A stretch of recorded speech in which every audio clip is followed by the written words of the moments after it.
This podcast is for educational and entertainment purposes only. Nothing stated on it, either by its hosts or any guests, is to be construed as psychological, medical, or legal advice.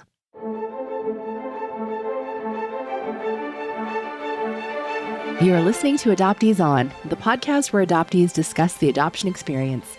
I'm Haley Radke.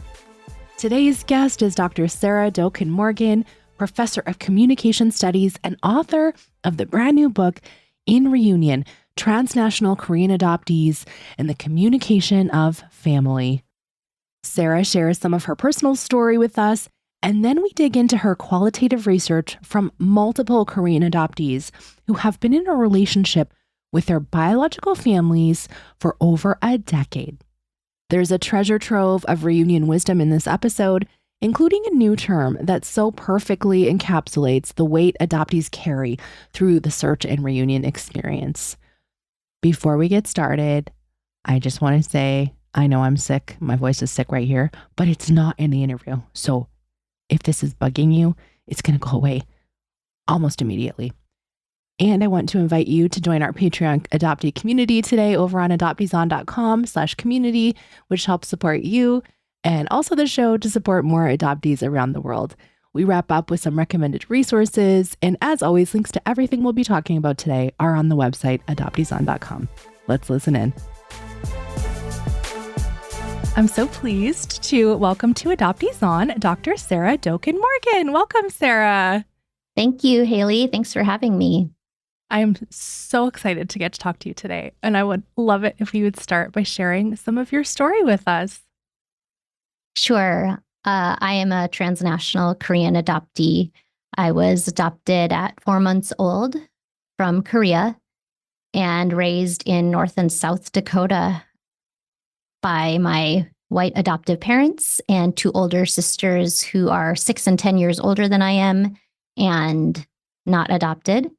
I was contacted by my birth family in 2001 and corresponded with them a little bit by letter and then email, and then finally felt ready to meet them and met them in 2009 and have really developed what feels like a close relationship with them. I have 3 biological children, and I'm a professor of communication studies. And that's kind of the Cliff Notes version, but obviously there's always more to the story. Absolutely. There's so much more. I know that you have been delving into the world of Korean adoptees for many years. I literally have your dissertation pulled up over here. Oh my goodness. From 2008. So I know you've talked to a lot of Korean adoptees. How common is it to be found? It isn't super common, although it's probably more common than one might expect. I think that the subjectivity of social workers and adoption agencies in Korea really influences what people are going to find and whether birth families contact adoptees or not. So if I think about the 18 Korean adoptees that I interviewed, I believe there were only 1 or 2 who were contacted by their birth families first. But I think also, and Shannon Bay, who's a Korean adoptee researcher, she's also doing some research on the DNA databases. And so has kind of said that that's going to change the game as well, because people who are doing DNA testing, DNA matching are, perhaps, Korean American who was raised in the US, maybe matching with a Korean adoptee, but the Korean American who was raised in the US is like, oh, I didn't know I had a 3rd cousin who was sent for adoption. And so kind of people tracing their way back that way. So I think the game is changing too. But Yeah, I haven't spoken to that many who have been found. What was it like for you to be contacted? I'm sort of reading into this and I'm going to make a gross generalization, but it sounded to me like when you shared part of your story in the book that you were sort of, we'll say it, happy adoptee. And it seemed like quite a shock to you to be contacted in this way.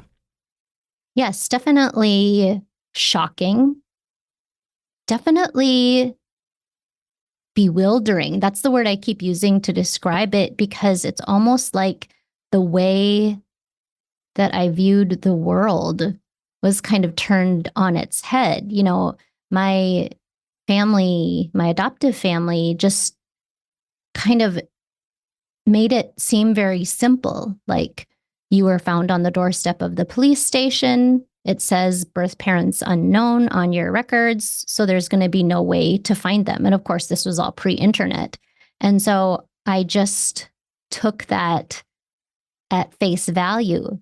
And I, on one hand, don't think that they were trying to hamper my curiosity or my, thoughts about my birth family on one hand. And on the other hand, I also think it felt pretty comfortable for them to assume that my birth family was out of the picture. And so I just kind of assumed what they had told me was the truth. I think the other thing that I think about when I think about this time and when I think about all adoptees in reunion is that your reunion or your contact or your search or whatever always happens within the context of whatever else is going on in your life at that moment. And so when my birth family contacted me in 2001, this was right after my adoptive mom had gone into a nursing home and was, I don't know if it was specifically dementia, but she wasn't quite herself. Like I would have to kind of, repeat myself within the span of a same conversation. And she had had multiple strokes since I was 16. And so I also felt pretty protective of her. So it's not just that I was like a happy adoptee, although I think people could definitely ascribe that, label to me, but it was also that there were things going on within the context of my adoptive family too, that limited my capacity to kind of delve into another family at that time. So it was, to answer your question in a succinct way, it was shocking. It was bewildering. It was almost like being contacted from another planet because I had been to Korea once in 1999 with a Korean adoptee group of 25 of us who went there. And in 2001, I think I had the impression that, okay, I've been to Korea, maybe I'll go back again someday, but it really wasn't central to what I was thinking about at the time. So then it was almost, and I assumed that my birth family was unknown. So it was like, yeah, somebody reached through this kind of gap in reality. I'm not really into science fiction or know much about it, but those kind of ideas of like somebody from another, somebody found a portal, is kind of how it felt. What did you have to do to process that in order to be open to meeting them later on? I think that I needed time. I needed supportive friendships. And I think what happened for me was that studying Korean adoption gave me more exposure to various Korean adoptees' stories. And I remember one interviewee from my dissertation who kind of said something like, just because you're searching, that doesn't mean that you're not happy with your adoptive parents or that you don't love them, that you can do both things. And it sounds really simplistic now looking back on it, but at the time, I think that she articulated something that I hadn't really given much thought to, that it was really difficult to hold both of those things at the same time. And, that makes a lot of sense given what a lot of people are taught, that you can only have one, air quotes, real mom and one real dad. And so it did feel like you had to choose. And there have been communication researchers and adoption researchers like Barbara Ingvason who have said, there's this idea of exclusive belonging, that you can only belong exclusively to one parent. And even people who there have been people who have studied children of divorced and remarried parents who will say, oh, I felt caught between my stepmom and my mom. And I think that sentiment is pretty similar, that you feel this conflicting loyalty. And so I had to kind of work through that. I think that my mom, who died in 2003, my adoptive mom, in some ways, she kind of freed me, and not that the grief didn't almost totally consume me, because it did. And my dad then died 5 years later, 2008, unrelated motorcycle accident. But I think that in a lot of ways, that allowed me to navigate these relationships with more freedom. I don't recommend that as a strategy, but I think that helped me. The other thing that I think was also helpful was that my sisters, my American sisters, have been really supportive through it all, and just saying, yeah, of course you'd want to do that. Of course you want to explore that. You should. I think also for me, having my partner by my side, who I met in 2004, was also helpful. And not that people need to have a significant other to navigate reunion, but for me, because my parents here had died, it gave me kind of an extra anchor to hold on to if things felt rocky. Therapy was very helpful. So there's all these things. I think that yoga was helpful. I think that we have to dig through the various tools in our toolbox and see what helps us to navigate whatever situation we might be facing at any given time. I appreciate you sharing those things. It is so complex to be, again, quote unquote, ready. When are you really ever ready? One thing I really appreciated you pointing out in your book, in Reunion, is that several researchers have kind of pointed out this shift. So previously, if you were an adoptee who was searching for biological family, you were pathologized as there's something kind of wrong with you. And now there's like this shift of, if you don't want to search, there's something kind of wrong with you. Can you speak to that a little bit? Yeah, I think that there is, because things are more open now with internet, social media, DNA testing, all of the things, that there is more sense of it's available. Why wouldn't you try? And so I think that there is, and I think within the Korean adoptee community specifically, but maybe within the broader adoptee community, the sense that there's a right way to be an adoptee. And I think it gets really bifurcated into, you can be the right type of adoptee by being a perfectly devoted child to your adoptive parents, or you can be the right type of adoptee who is, searching and or in reunion and politicized and active and in those ways. And I think that we do a disservice to adoptees when we say this is the right way to be adopted. It's hard enough to be adopted in the first place. And so to ascribe a certain way of enacting that identity, I think is really damaging.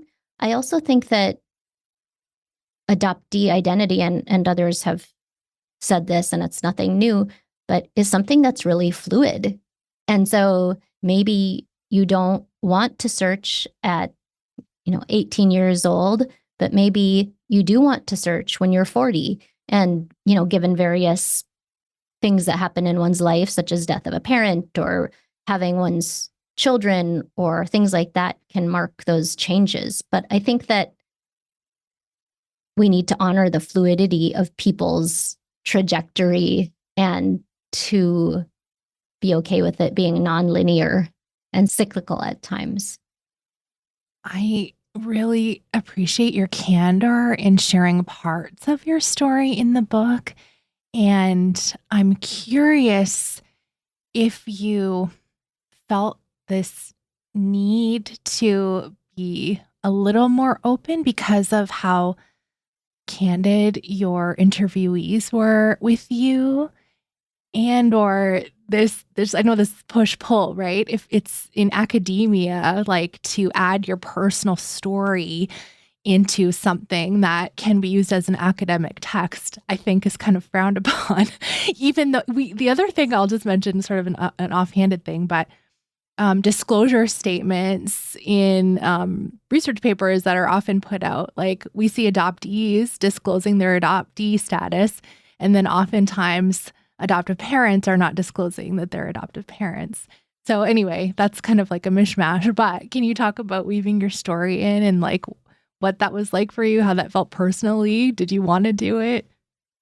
Yeah, so I think if we think about social scientific research that is aimed at understanding human behavior, it was historically modeled upon the scientific method, people studying bacteria in labs. And so it was thought that, well, if we can bring that same objectivity to studying humans, then that would be the most accurate way of predicting behaviors.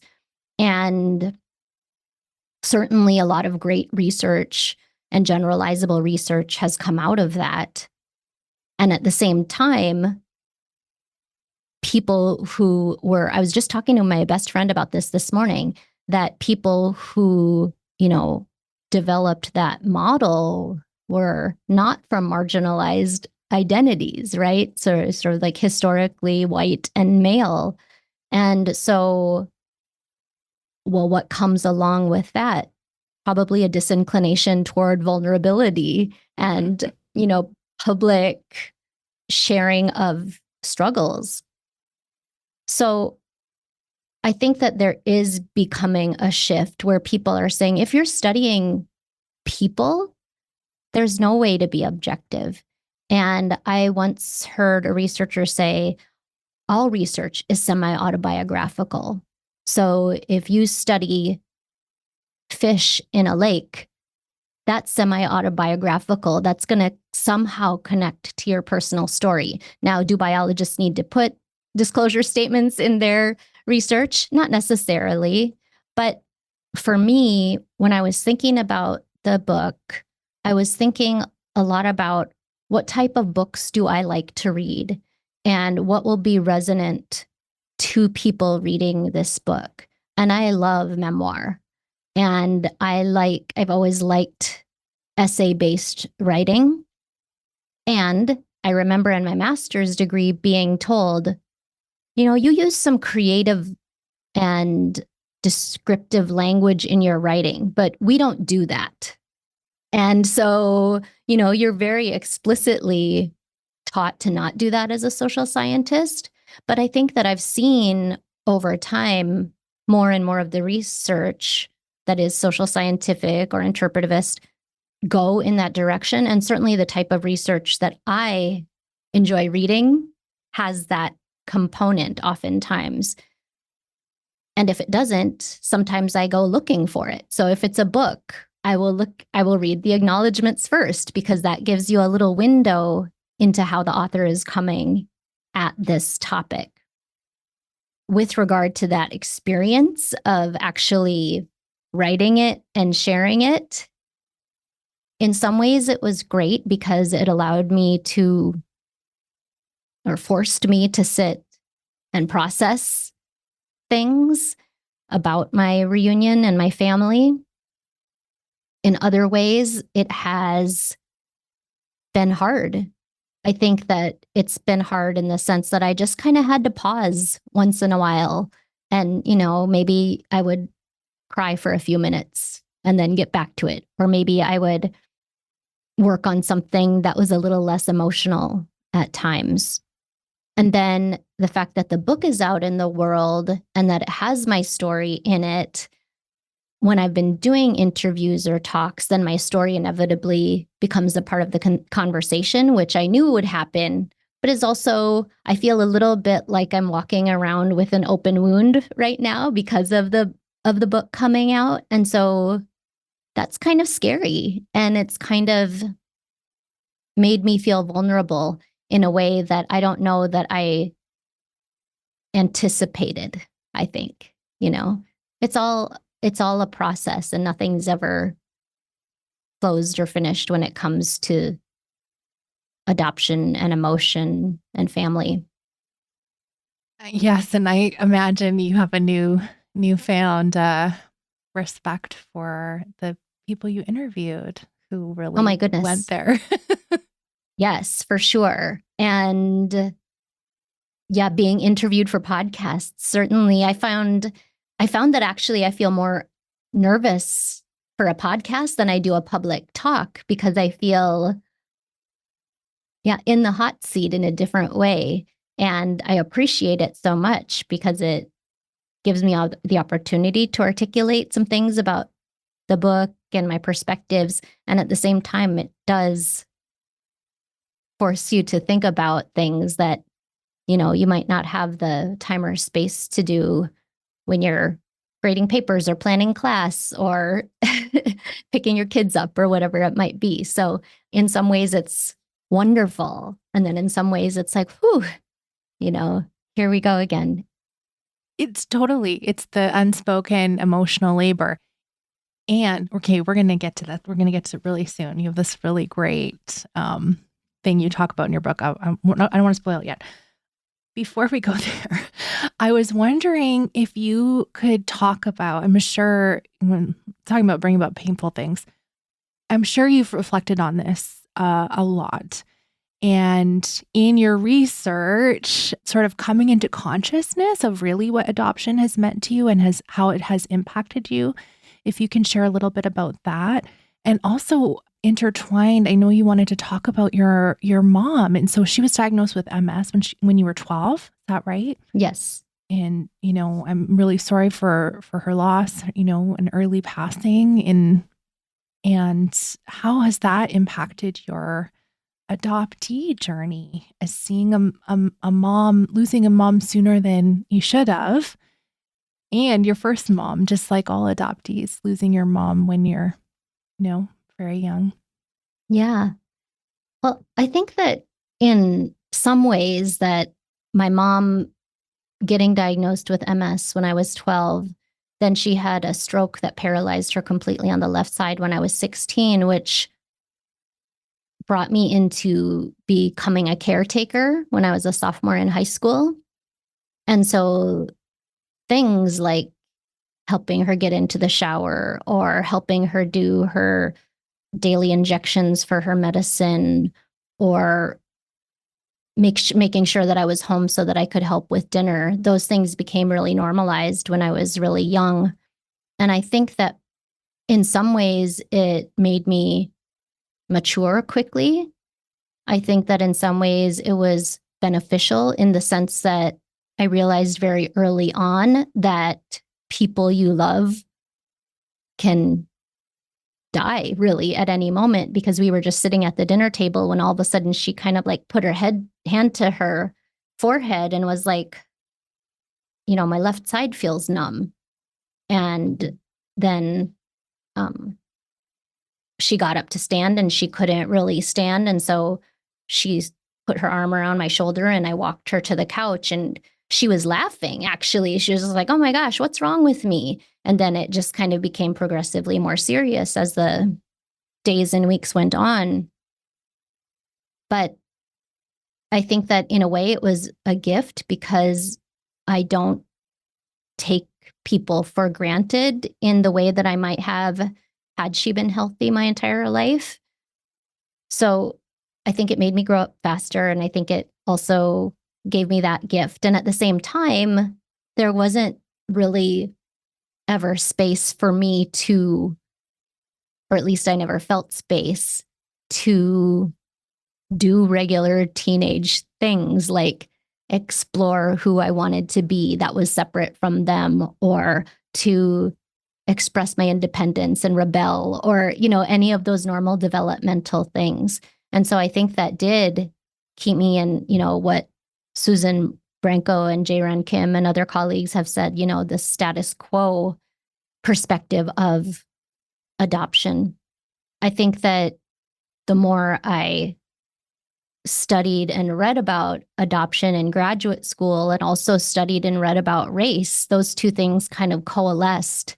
But it was really to move me kind of in a different place with regard to seeing adoption more critically in my story as a reflection of a larger phenomenon of transnational adoption and whiteness and all of these things.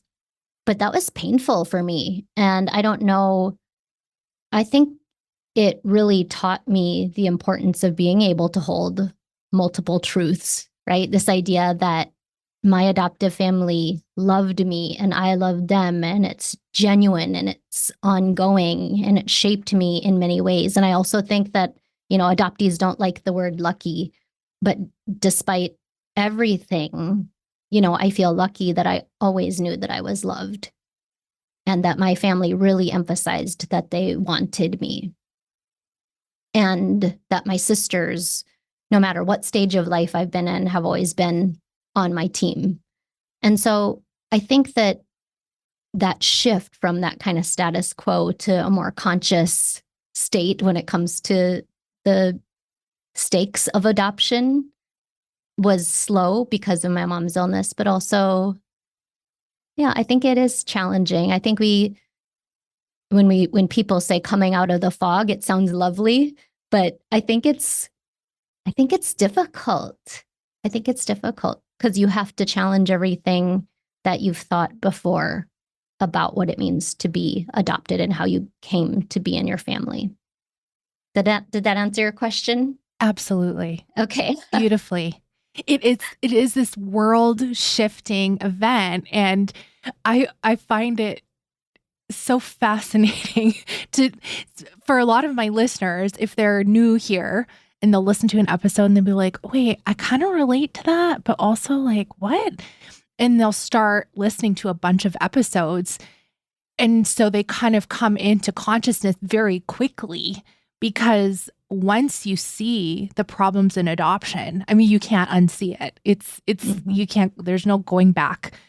And so personally, though, it's this very painful journey if you've always been, enveloped in love and in the gratitude narrative and all of those things, right, that we know, the stereotypical parts of adoption. Mm-hmm. And I would say it's probably not unlike when people go from thinking that they're not racist to realizing that we all operate in a system of racism, and that people who are non-Black benefit from this system. And so that's painful as well. So I think that anytime we're grappling with our complicity or the complicity of people we love in systems that are dehumanizing and for profit, that's going to be painful. So it makes sense. Yes, well said. Okay, I want to talk about your book. It is so good. Thank you. I loved it. I devoured it. I'm going to show you now how many sticky notes I have in your book, okay? Oh my gosh. No one else is going to be able to see this, but I just want you to just... Oh my goodness. Oh my goodness. That's incredible. There's quite a few, just so people know. There's a lot. So when I interviewed Kim McKee last year, she recommended your book and was like, oh my gosh, people are really going to love it. And there's this term, and I don't want to say it, but people are really going to resonate with it. And I mean, I'm not quoting her verbatim, but she really hyped this up. And so when I opened the book, I was ready. I was like, I'm looking for this term that Kim says that Sara talks about, and it's really important. And I think it's discursive burden. Yes. And Kim was so kind to sort of recommend my book in that way. So I so appreciated that. Oh, I'm glad she hyped it up. This totally, it lived up. It lived up to the hype. Okay, Sara. So you are an expert in communication, and in particularly in family communication. So can you give us a little professor talk about what does discourse mean? And then what is discursive burden? Mm-hmm. Because man, does it nail the adoptee experience in Reunion, like perfectly. Oh, thank you so much. Well, I think that when we think about communication, and specifically in the US, people say, oh, communication, that's an easy major. But when we think about what is one of the hardest things that we have to navigate in our entire lives and throughout our lives, it's communication, it's relationships. And so when we think about something, a term like discourse, which you can find a million definitions for discourse, but I like to think of it as meaningful talk. And it occurs, or meaningful messages, and it can occur at the cultural level. So I recently saw the movie Wonka, and I don't know if you saw it, but there's an orphan in the movie, and it's just like, okay, well, she's an orphan. But then at the end of the movie, spoiler alert, she finds out that her birth mother is alive, and they meet each other, and the music swells and the light comes up, and it's this beautiful moment, and her birth mother is beautiful and everything is lovely. And at the cultural level, this is the discourse of Reunion, that it's a happy ending. And then, at the interpersonal level, there's also discourse surrounding adoption, like people saying things like, my adoptive parents are my real parents. And at the same time, this contradictory discourse where people say, have you met your real parents? Referring to the birth parents. And so these kind of meaningful messages, or messages that people exchange in the context of relationships, really contribute to how we view adoption and family and reunion. And so when I think about discursive burden, I think a lot about communication. And by communication, I think of messages and meanings. So when people think, what is communication all about? It's messages and meanings. And these messages constitute our relationships, meaning we can't separate the messages from the relationship. The messages are the relationship. So if people say, oh, we have a close relationship, that means that the messages that are exchanged in that relationship are intimate, they're vulnerable, they're supportive listening.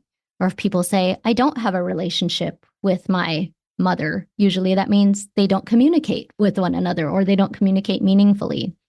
And so when I think about discursive burden, I think of this idea that in reunion, adoptees bear a lot of responsibility, this communicative responsibility. And some of this is communicated really directly. So when people say, when Korean birth parents have said to adoptees, hey, you should learn Korean. I'm too old to learn English, so you need to learn Korean. That's putting a responsibility, a discursive or communicative responsibility on the adopted person. But there are other discursive burdens that adoptees in reunion experience, starting with, for most adoptees, if they want to find their birth family, they are the persons who have to initiate search. But then when it comes to other types of discursive burden, they might have to explain to their adoptive parents why they want to search. They might also have to reassure their adoptive parents that, hey, I'm going to search, but you are my real family. I know that one person in my study, she told her adoptive parents that she was searching, and her adoptive mother, who they had a really close relationship, burst into tears. And this adoptee said, I felt terrible, right? I felt like I was breaking my mom's heart. And then she also said that her brothers, who are not adopted, also felt kind of threatened by this. And so she said, she had a few weeks leading up to her reunion.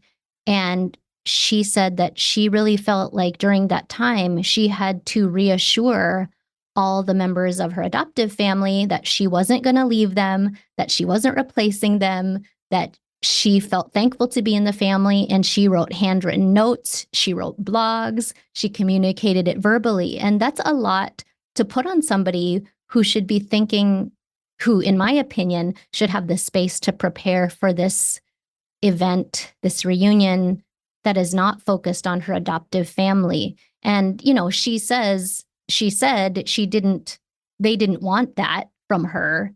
Her adoptive family didn't necessarily ask for that, directly, but she felt really compelled. So it did feel like a burden. For the actual reunion itself, there are other discursive burdens. So things like the adoptees often feel compelled to bring an appropriate gift, but that requires research into what would constitute a gift.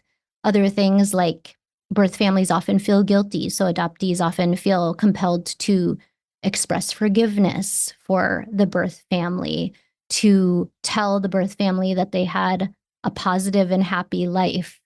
And oftentimes, if they're trying to maintain a relationship over the long term, a lot of the people in my study said, well, I'm the one who has to reach out and I'm the one who has to maintain that relationship. So all of these things, and this is always in addition to the logistical planning of a reunion, which for people who have or haven't traveled abroad, it's a lot, right? How do you find a place to stay that's in the right location? How do you get time off from work? How do you afford the expenses of this trip? Once you're in this foreign city, how do you get from one place to another? Which places should you go to? So there's all this logistical stuff on top of the emotional stuff, which is very connected to the communicative tasks that are asked. So it's no wonder that adoptees often find reunion kind of overwhelming and tiring too. It's no wonder. It's no wonder. It makes sense. Yeah. It totally makes sense. So, I mean, just our internal processing would be enough to carry. But as you name all those things, and there's even more than that than we have time to talk about. Mm-hmm. Of course, it makes so much sense. And we have talked our way around this in so many podcast episodes. It's all on us. This is on us. We have talked our way. And so I love that you've sort of named this for us. And so we can say now, well, that's the discursive burden of being an adoptee in reunion. It is. And there's discursive burdens on a daily basis too for visible adoptees. Even when people say, hey, are you adopted? Where were you born? Do you know your birth family? This idea that it's the discursive responsibility for an adoptee to respond. And just like everyone, adoptees just want to go about their daily life, but there's always this discursive burden. I think that other discursive burdens that are kind of important to mention include things like if an adoptee wants to learn about their history, they have to ask those questions to the birth family. And if those questions don't get answered, or if the answers are unclear, then it's up to the adoptee to continue asking. And I would say that, most adoptees don't feel like they go to a reunion, they ask their questions, all of those questions get answered, and then now they know the full story and it's done. But rather that those questions generate more questions and the answers generate more questions. And so the continual asking to make sense of one story is also on the adopted person. In addition to the restoring adoptive families, when adoptive parents come with adoptees to reunion, which can be a great thing because they can offer support and do tasks and, be there for the adoptee in a lot of ways. It can be great. On the other hand, adoptees said, well, when my adoptive mom or dad was there, I also felt like I couldn't ask as many questions, or I shouldn't be as affectionate with my birth family. And so then that's another discursive burden that even in the moment, they have to communicate in ways that preserve other people's feelings, even in this moment that is, and I would argue should be about their own journey. And again, it's not because adoptive parents are saying, you have to protect my feelings. But I think as an adoptee, you also have a really sensitive social antenna for how you're making your adoptive parents feel. And so that gets extra activated, I think, during a reunion. And that's another discursive burden. Absolutely. Thank you for naming those for us. One thing, I've read a lot about adoption over the years, Yeah. including Korean adoption. And one thing that I was like, okay, this feels like a benefit to have been from a country who has exported a couple 100,000 children for our economic profit. And I don't often say there's benefits to adoption, but because Korea has, this culture of transnational adoption, it also has some adoption reunion rituals that you name. And I was like, this is amazing that going into reunion, you can assume that one or a few of these rituals will be taking place. And I don't know, what do you think about that? Do you think that's a benefit? And can you talk a little bit about those? Because I was unaware that really they're very, very common, these few things. Yes, I think that the benefit is due to the strength and resilience of the adoptee community and their willingness to tell their stories and their bravery and courage in reuniting and in going back to Korea. And I think especially the early wave of adoptees who went back in the 80s and 90s before there were electronic translators or phones, or they were using paper maps to navigate, and English was much less prominent. So I think, we owe a lot to adoptees who have been willing to tell their stories, my participants included. When we think about rituals, we think of birth mothers wanting to hand feed their child or wanting to sleep together. These aren't necessarily rituals that are common in Western countries, but having some touch point for adoptees so that when these kind of things happen, perhaps in their own reunion, that they aren't totally taken off guard. I think even some things like visiting graves and knowing that that might be a common thing for someone to do during reunion can also be helpful, because again, reunion is an inherently uncertain experience. By nature, it is uncertain and out of one's control. And if we think of experiences that adult Westerners don't like, they don't like uncertainty and they don't like not being in control. And so if we think about reunion, it's like choosing these circumstances. And so my goal with the book is to kind of provide a little bit of a resource so people feel a little less uncertain. And it's possible that some of these things may happen. It's certain that not all of these things will happen, but just a little bit of predictability, I'm hoping will ease that experience for people. Even something you mentioned before, exchanging gifts and all of those things, I thought, I would never have thought of. I was really young when my first reunion, and I was in my early 20s, and I never would have thought of bringing something. But my reunion with my birth mother was very fast.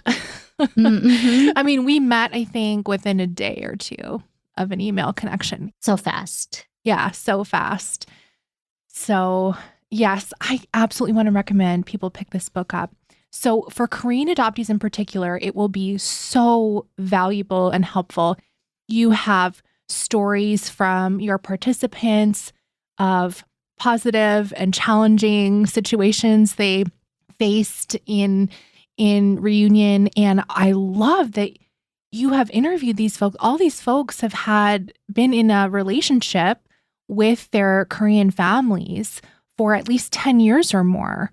So this is not just the first meeting. This is like, how have you, or lack of, maintained a relationship with these folks from a distance? I know some people, you included, right, have lived in Korea for a little bit and come back and forth and those kind of things. Like, it is just so valuable, especially for Korean adoptees. But myself, I don't have that experience.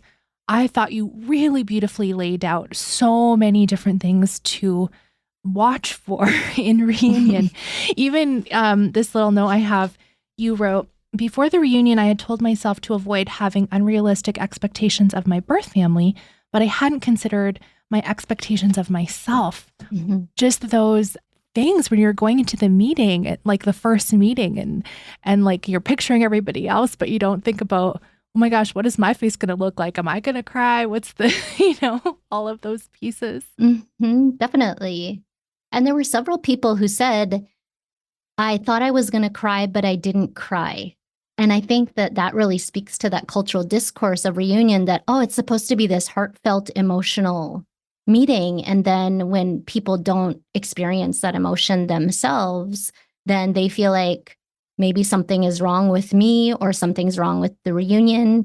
And rather to say, this is, and maybe not even having realized that they had that expectation going into it. So kind of, tempering one's own expectations and saying, this might happen, this might not happen, for my own personal, reaction to what's happening. And all of it is okay.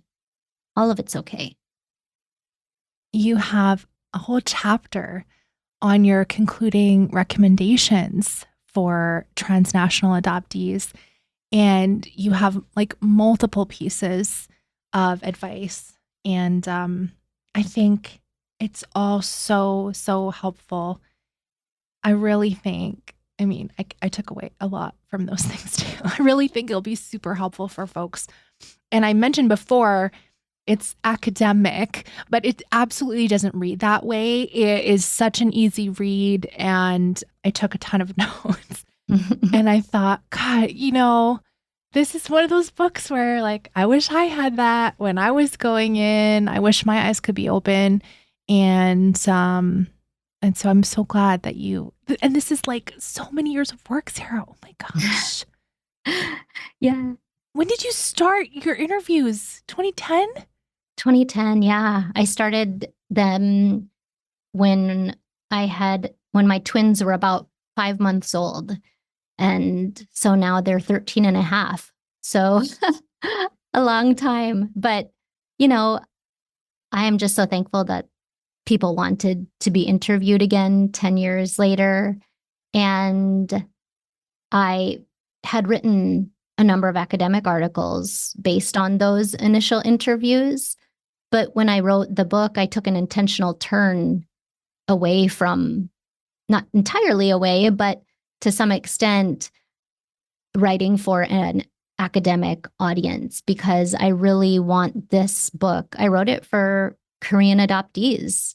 I didn't write it for journal editors.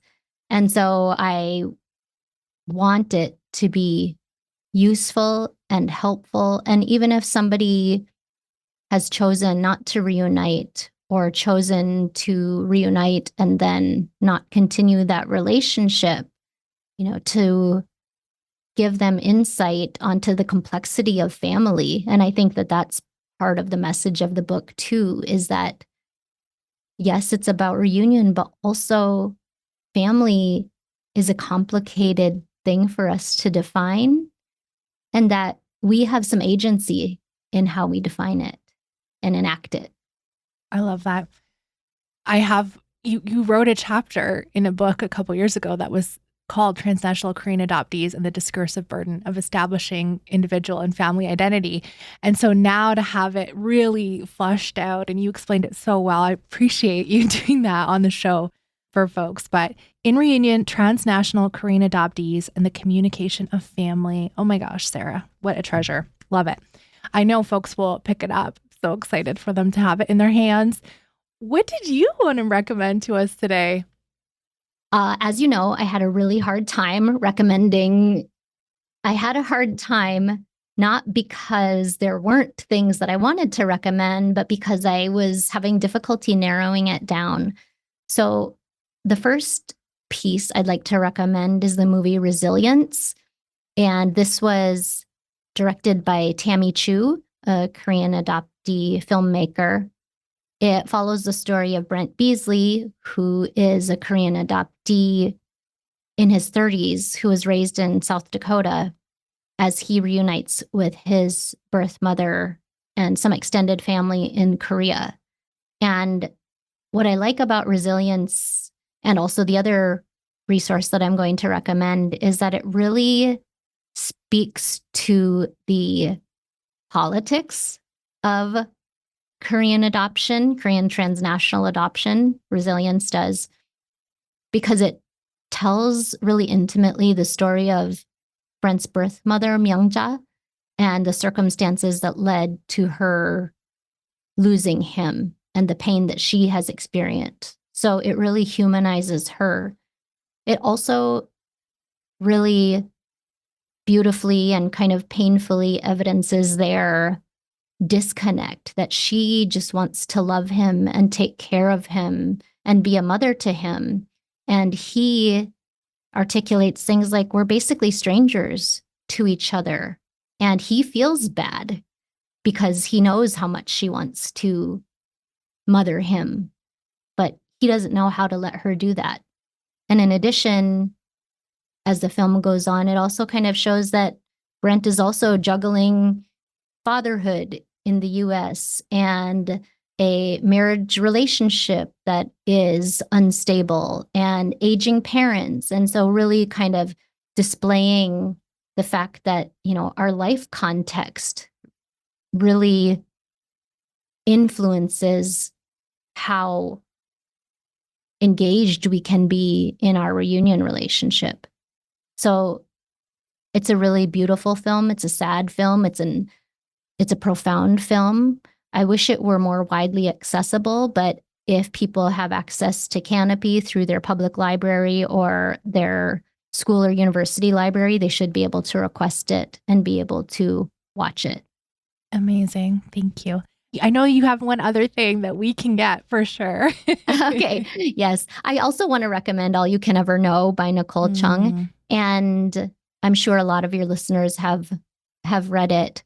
But again, even though Nicole was born to Korean parents who were living in the US at the time, what I really liked about her story is how she really navigated the reunion on her own terms, that she developed a really loving relationship with her Korean sister, but she really, because of some of the family history that she learned of, she really kept her birth father, but especially her birth mother, at a distance that felt comfortable to her, but also wrestled with those decisions too. And I think that she really, you know, it's Nicole Chung, she's a beautiful writer, but she really articulates some of those push-pull emotions and phenomena in a really beautiful way that really will resonate with anybody who is in reunion. And that's one thing that I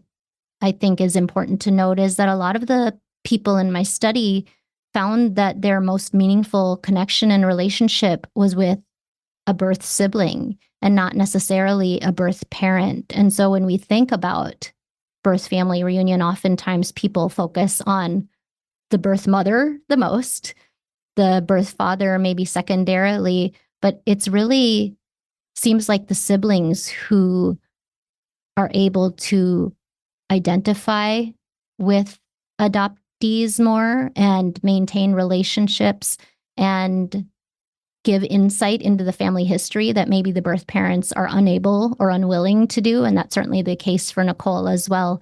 So I want people to also think of reunion as something that is beyond just the birth parents. Yes. I love that book too.